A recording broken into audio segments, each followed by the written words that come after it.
30 hours. Two leaders. Putin arrives in India. And Western nerves snap. Vladimir Putin's 30-hour state visit to India is not merely a bilateral summit. It is a seismic geopolitical earthquake that will reverberate across every capital from Washington to London to Beijing as well. Before the first private dinner at PM Modi's residence concludes, before the ceremonial reception at Rashtrapati Bhavan unfolds, and also before the bilateral talks at Hyderabad House begins, we already know with absolute certainty that Narendra Modi will be smiling. Such will be the impact of this very visit. And we say this not because of pleasantries exchanged or commitments made, but because this visit crystallizes India's position as the singular power on earth that has successfully charted an independent course, immune to pressure, unyielding to coercion, and unbowed by the meddling from Washington or any other European capital.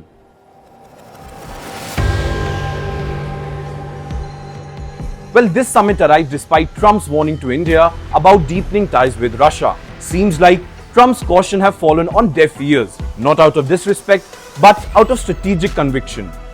India has doubled down, and now Putin himself has landed in New Delhi, signaling to the world that India remains the West's most improbable strategic partner, friendly to America yet unwilling to become a vassal. This visit is India's declarative statement that multipolarity is not a theory, it is a living practice. But what truly exposes the panic-gripping Western capitals is the unprecedented desperation emerging from Europe. The UK, France, and Germany orchestrated a joint diplomatic assault, publishing a coordinated op-ed just days before Putin's arrival, condemning Russia's Ukraine offensive and questioning India's partnership with Moscow. Well, it's clear that this was not diplomacy. It was interference in India's sovereign affairs, an act so brazen that New Delhi called it not acceptable diplomatic practice. In fact, the Indian Ministry of External Affairs made it very clear that foreign diplomats shall not publicly comment on or advise India regarding its relations with third countries, a rebuke that exposed Europe's outreach for what it truly is, desperation cloaked in diplomatic language. Well, not only this. Now, according to multiple reports, officials from many European countries, including Eastern Europe nations, have urged the Indian government to leverage Modi's relationship with Putin and press him to end the Ukraine war. Well, their message seems desperate. Putin listens to you, Prime Minister Modi. You carry influence. Please use it. Now, it is very important to understand what this message means. Well, Europe acknowledges that it has lost the narrative. Russia has become unreachable through Western pressure. So now, Europe is seeking an intermediary, which is India, hoping that New Delhi will do what Washington and NATO cannot. Well, it is also an admission that Modi possesses leverage over Putin that Western leaders do not, a recognition that India's strategic position has fundamentally shifted the equation of power.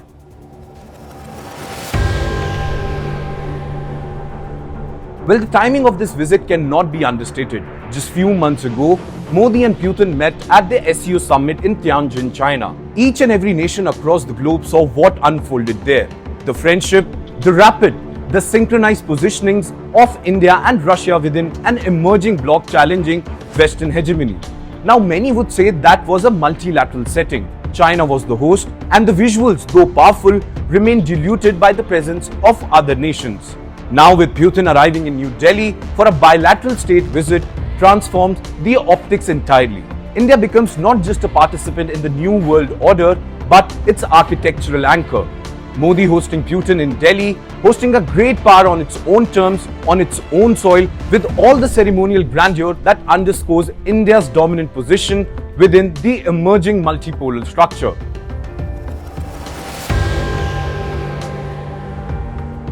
Yet beneath this geopolitical theatre lies technology and trade that will reshape the balance of power in South Asia for decades to come.